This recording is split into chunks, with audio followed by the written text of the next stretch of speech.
schiste الأزرق. Maintenant, on va voir donc le métamorphisme dans les zones de subduction de collision. Le métamorphisme dans les zones de subduction métamorphique dynamique. Donc كما شفنا métamorphisme ديناميك يعني كيتميز بضغط كبير. لكن شكون كيسبب هذا الضغط؟ دونك باش نرجعوا اذا كيفاش كتكون هاد لي زون دو سبدكسيون هو لونفويسمون. فوالا دونك لونفويسمون ديال ما يسمى ب دونك لو كروتوسيانيك كما كتلاحظوا غابرو غوش انيد. دونك هاد لو كروتوسيانيك il s'enfonce sur une croûte continentale. il va nous donner bien sûr des fosses كما شفنا. دونك هذه بالنسبه شفنا الجبال ديال الانديز.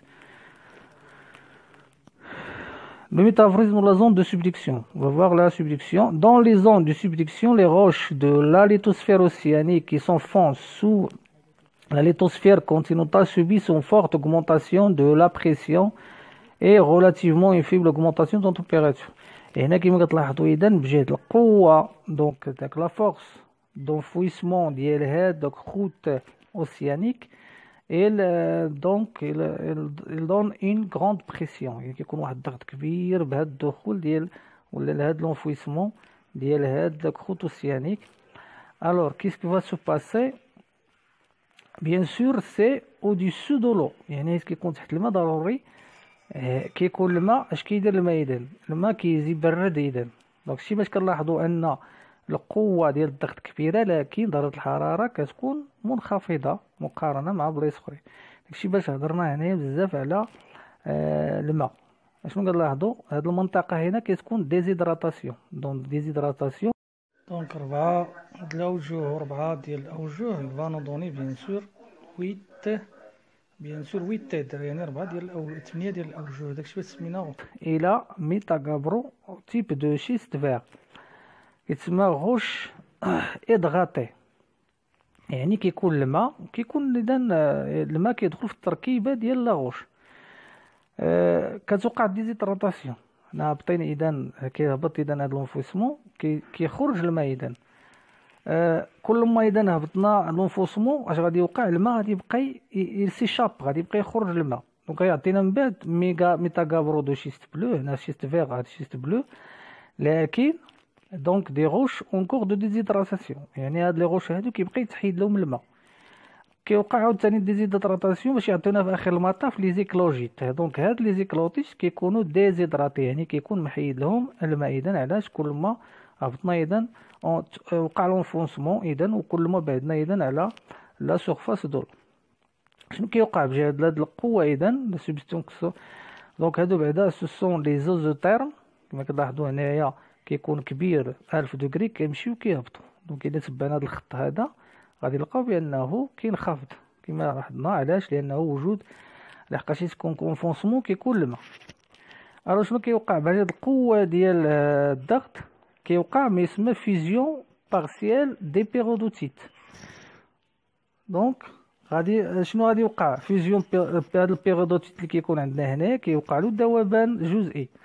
دونك هاد الذوبان بهاد القوه كيقلب فين يخرج غادي يبقى يطلع اذا لا سورفاس غيعطينا اسونسيون كتسمى اذا اسونسيون دو ماغما. دونك الصهاره غادي تبقى تطلع فيزيون بارسيال دي بيرودوتيت كيطلع الماء. دونك الا وقع تبريد هنايا غوفخواديسمون ديال هاد الماغما ولا هاد الصهاره كتسمى دي غوش بلوتونيك اون لابيل دي غرانو ديوريت.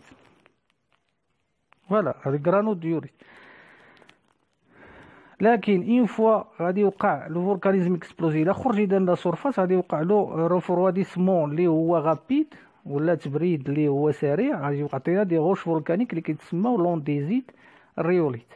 يعني هادو اذا اللي كيتبردوا على برا كيتسموا ما يسمى به غيوليت ولا لونديزيت. لكن الى هاد الماغما تبردات لتحت الارض كتسمى دي غوش بلوتونيك ولا بيل غرانو ديوريت. فوالا. الور بعض مميزات الصخور المتهويه منتشره بجبال الألب مرتبطه بظاهره التمر. On va voir donc dans les zones de subduction les roches بحال الكابرو الاوفيوريتي. دونك كما كتلاحظوا هنايا هذا كيتسمى الكابرو الاوفيوريتي ملاحظه بالصخره بالعين المجرده. بزياده اذا ديال الضغط ودرجه الحراره عطينا الشيست ازرق دو غلوكوفان وابيدوت. عاوتاني بزياده كتعطينا لي كلوجيت ذات بيزادي وبيجادي وجديد. غير هنايا باش نرجعو بالنسبه للسحنات، فوالا. دونك السحنات هنا فين كتكون لي كلوجيت كتكون هنا، وقلنا بان هاد الفاسيس ديال لي كلوجيت هي كتميز لنا اذا الضغط الكبير. وقلنا كذلك بان المناطق ديال لو سوبدكسيون وهما دونك كتسمى من يتسمى ميتامورفيزم ديناميك. علاش؟ لانها كتميز بضغط كبير. يعني الا شفنا بالنسبه ها هو هذا ليكلوجيت هنايا لتحت، هذا ليكلوجيت كيميز اذا الضغط الكبير لي زون دو سوبدكسيون. يعني لقينا ليكلوجيت يعني لا زون دو سوبدكسيون يعني الضغط الكبير. هادشي باش كنلاحظوا هنا ليكلوجيت ها هو ذات بجدي وجديد كما شفنا. نلاحظ نرجعوا لهنا بالنسبه للشكل. اذا بالنسبه للمقطع ديال الصفيحه مع الدقيقه ولا لامانس، كاين كليكوبيروكسين، كاين البلاجيوغلاز. دونك كليكوبيروكسين هما هاد الصفر هذا، اذا كلينوبيروكسين باردون. كاين بلاجيوغلاز هو هذا اللي هو داكي. دونك شنو كيوقع حيت كنزيدو بدرجه الحراره والضغط، خصوصا الضغط، كاين كيتحولوا اذا هاد لي مينيرو كيتحولوا اذا الى ايبيدوت وغلوكوفان كما شفنا، وسبينيل اللي هو هنايا اللون ديالو. دونك الا زدنا عاوتاني الضغط غادي يتحولوا اذا الى قرونه سداسي اضلاع اسود هو هذا. وكاين ما يسمى بجديد والبيجادي، هادو كيميزونا ليكلوجيت. وليكلوجيت هما كتميز واحد المنطقه ديال الضغط كبير. بالنسبه للتركيب الكيميائي، توجور التركيب الكيميائي كما قلنا عندهم اصل واحد، هاد الصخور بتغير درجه الحراره والضغط داكشي باش كيتغير. اذا لاجونسمون يعني اعاده تنظيم هاد المكونات ديال المعادن. كنلاحظوا دائما النسبه الكبيره هي ديال السيليس ثم ديال الالومنيوم، داكشي باش سميناهم سيليكات دالومين. عاد كيجيو اذا اكسيد المغنيسيوم، اكسيد الحديد بنسب اللي هي اقل. فوالا. دونك بالنسبه هنا التجربه ديال ما يسمى دوبري. دونك هاد التجربه هادي كتبين لنا اذا وضع واحد خليط من الطين وزاد لهم واحد الصفائح ديال الميكا، وطبق واحد قوه على مستوى المكبس. هاد الاسطوانه سيؤدي اذا الى خروج الى توريق تدفق ديال الطين مورق ديال الشيست. يعني كتكون هاد الشيست هذا باش كيبين لنا اذا كيفاش وقعت ديك التوريق اللي شفنا وداك الفولياسيون ولا داك الشيستوزيتي. كذلك بالنسبه لتاثير درجه الحراره، هنايا بيبين تاثير الضغط، وهنا بيبين تاثير درجه الحراره. تظهر معادن جديده مثل البيوتيت والاندلوزيت حسب التفاعل. دونك كتلاحظوا اذا هنايا واحد الكاولينيت اللي هو كتسمى معادن طينيه كتكون في الطين. دونك الا درنا عليه واحد الضغط ديال 2 كيلو بار يعني 2000 بار مع 570 دوغري غادي يعطينا واحد مينرال جديد كيتسمى الاندلوسيت. لكن هي فوا كنزيدو 700 دوغري اش كيوقع؟ يبدا الانصراج يصبح الوسط مكون من جزئين، جزء صلب يضم البيوتيت والسيليمانيت وجزء سائل. يعني كيتحول عاوتاني هاد الاندلوزيت الى بيوتيت وسيليمانيت وهو هنايا.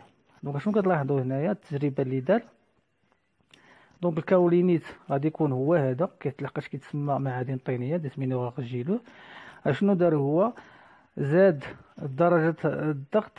دونك زاد يعني الا نعتبروا هنايا في هذه القيمه نزيدوا لها 2000 دونك بار الضغط. دونك 2 كيلو بار. دونك هنا الا كانت معدن طيني 3 نزيدوا 2 تقريبا هنايا. النقطه هذه الا جينا نسقطوها جينا في هذا الخط، لكن زادت ب 570 دوغري سي. يعني كانت هذه النقطه زدناها 500. دونك هنا غادي تكون 200 500 تقريبا هنايا. دونك شنو كتلاحظوا اذا تقريبا هنايا النقطه غادي تجينا بالنسبه للاندلوزيت. فوالا. دونك النقطه غادي تجينا في هذا الاندلوزيت.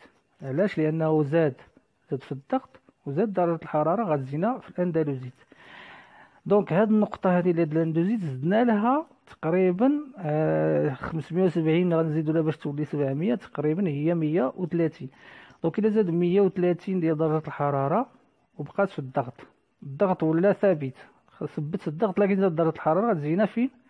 غتجينا في هاد النقطه هنا. غادي يزيد واحد 130 غتجينا هنا هي سيليمانيت. فوالا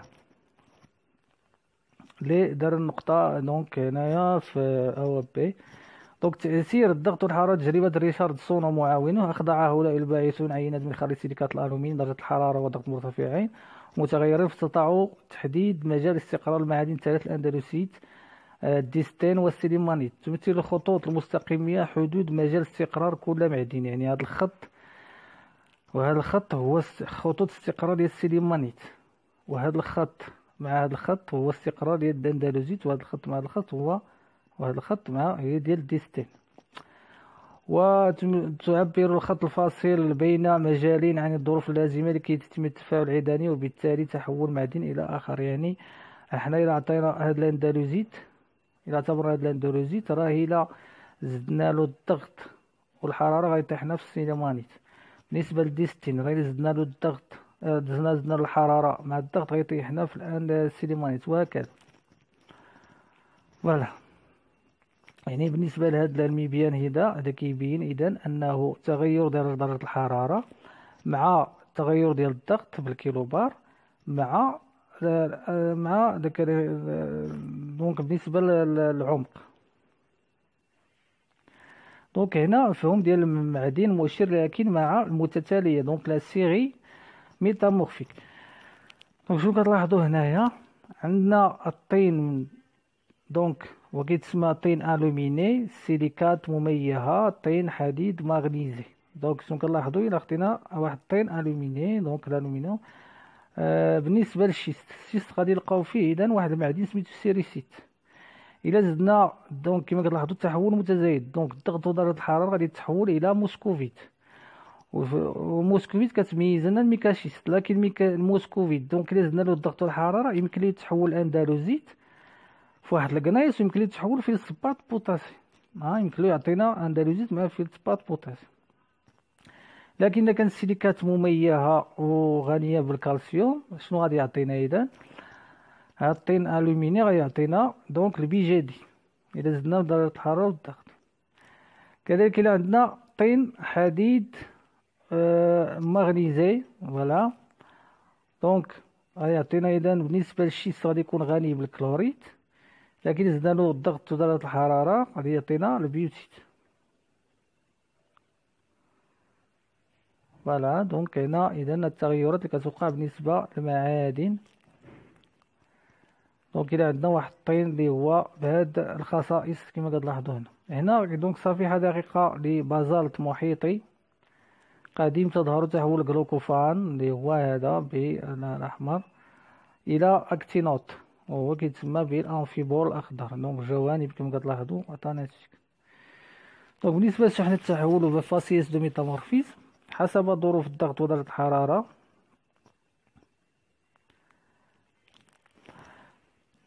تتحدد مجالات استقرار مجموعة معدنية معينة تسمى سحنة التحول، وكل صخرة سابقة الوجود خضعت لظروف تحول سحنة معينة تظهر بها نفس المجموعة المعدنية المميزة لدى السحنة رغم اختلاف تركيبها. دونك on a déjà bien sûr défini le faciès de métabolisme. En ce qui concerne la série de métabolisme هي متتالية السحنات المميزة لصخرة أصلية معينة، وذلك حسب تغير ظروف الضغط ودرجة الحرارة، وتمكن من معرفة تطور الضغط والحرارة التي خضعت لها الصخرة الأصلية في العمق. وهو كما كنلاحظوا بهذا السيري دونك سيري ميتامورفيك هنايا كما كتلاحظوا، ولي كونديسيون ديالها إذن. دونك إلا عندنا إذن واحد سيليكات دالومين اللي هو غني بالماء والكالسيوم، ودونك ولا كاين دونك طين حديد اللي هو فيه المغنيسيوم، دونك كيعطينا هاد النوعيه ديال لي مينيرو. دونك كيما كتلاحظوا هاد لي مينيرو بيان سور على حساب البدايه كيفاش كان الاول المينيرال، دونك كيعطينا اذا النتيجه باخر المطاف. Augmentation entraîne donc la transformation des roches de la lithosphère océanique بحال البازالت والغابرون en schiste bleu puis éclogite. دونك كما كتلاحظوا هنا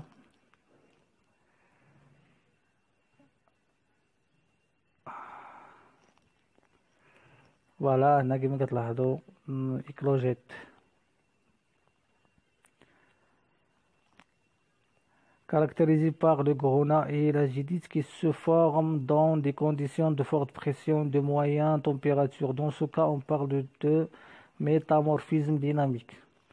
Voilà, donc كما قلنا إذن بالنسبة les ondes de subduction sont caractérisées par une transformation des voies ou bien un métamorphisme dynamique يعني كيعتمد على الضغط بزاف. دونك هنايا كما كتلاحظوا هاد لا زون هادي دونك هي لي كلوجيت باردون هي هادي دونك هادي هي ديال لي كلوجيت.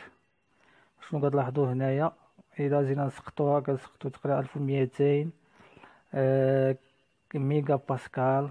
دونك فوالا دونك هاد السحنه ديال لي كلوجيتات وبين لا فاسيس دي كلوجيت كارactérisée par le budget déjà dit caractérisée par une augmentation de la pression essentiellement. Voilà. On va voir maintenant le métamorphisme dans la zone de collision, métamorphisme thermodynamique.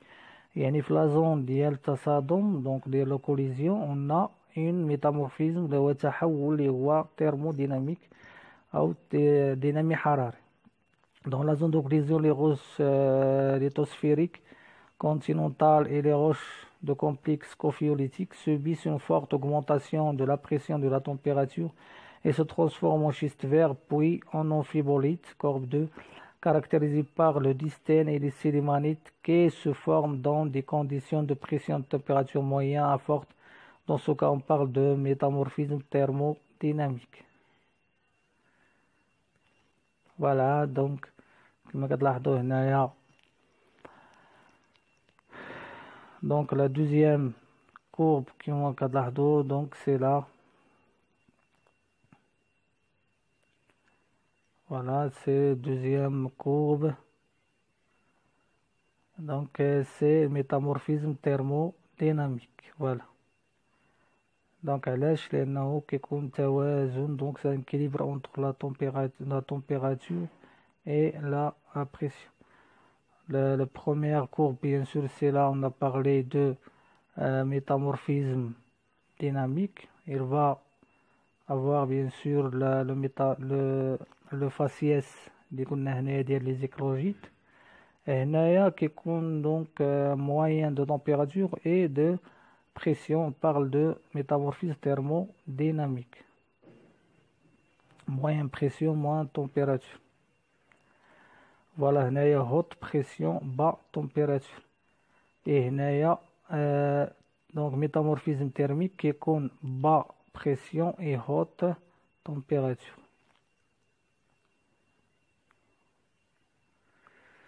Alors, dans les zones de collision de roches lithosphériques continentales et les roches de complexe sophiolitique subissent une forte augmentation de la pression et de la température juge. Parce que on a vu bien sûr dans les zones de collision, il est précédé par une phase de subduction. Et donc il se transforme en schiste vert puis en amphibolite dans la courbe 2, caractérisé par le dystène et la sélémanite qui se forment dans des conditions de pression température moyenne à forte. Dans ce cas on parle de métamorphisme thermodynamique. Voilà, donc هنا كما لاحظوا بالنسبة لا première courbe هنايا كما قلنا تحول دينامي. شنو كيوقع هنايا يعني كيكون بريسيون كبيرة تمبيراتور صغيرة. هنا دو كورب دوزيام كورب سي كيكونوا بجوجهم موين يعني بريسيون موين تمبيراتور موين ولا غون. هنايا تحول حراري كيكون فيه اذا تمبيراتور كبيرة لكن بريسيون كتكون صغيرة وسميناه بيدونك تحول اللي هو حراري. وضع وينكلير تصوران يحدد مختلف أنواع التحول حسب مجال تأثير عامل الضغط والحرارة. في مناطق الاصطدام يحدث ارتفاع متزامن لكل من الضغط والحرارة يعني كيكون ارتفاع ديالهم بجوج الضغط والحرارة فيكون تحول دينامي حراري إقليمي ريجيونال عام. في مناطق التمر ويرتفع الضغط بسرعة في حين يكون ارتفاع الحرارة منخفضا فيحصل تحول دينامي. داكشي باش شفنا بالنسبة لي زون دونك ديال لو سوبديكسيون. هنا كيكون الضغط مرتفع مقارنة مع الحرارة اللي هي منخفضة. حول الصهارات دونك لي زون بالنسبة اللي كيوقع على فيزيون بارسيال تتعرض الصخور المحيطة لارتفاع مفاجئ في درجة الحرارة فيحصل التحول الحراري يعني كتكون ارتفاع مفاجئ ديال درجة الحرارة في المناطق اللي كتوقع فيها الصهارة ولا الانصهار الجزئي ولا الفيزيون بارسيال. فوالا هنايا ان دونك كما كتلاحظوا ان قطعة من البازالت الألبي، دونك هي ظاهرة بالنسبة للتمر كيكون فيها البريسيون كبيرة. قطعة من الميغماتيت ميكاشيست للغلاف القاري خلال الاصطدام، دونك هي الدو هادي. فوالا دونك سي سا. دونك هنا كما كنلاحظوا لي ميتامورفيزم ديناميك كيتميزوا هذا الخط هذا، دونك هذا الكوب هوت بريسيون با تمبيراتور. هنا عاوتاني هذا دو دونك موين بريسيون موين تمبيراتور باش شفنا ميتامورفيزم تhermodynamique. وهنايا دونك ميتامورفيزم تيرميك اللي هي با بريسيون اي هوت تمبيراتور دون لي زون دو لا فيزيون بارسيال، حيت كيدوبو دوك لي ماغما في لي زون دو سبدكسيون. Remarque, le métamorphisme thermique à basse pression et haute température, les WADA, correspond à un métamorphisme de contact qui subissent de roches lors de la passage d'un magma proche. Ce métamorphisme caractérise donc la mise en place de granit intrusif, les WANA. Voilà. Donc, في هذه المنطقة هذه هنا فين تيوقع la fusion partielle des pérodotite.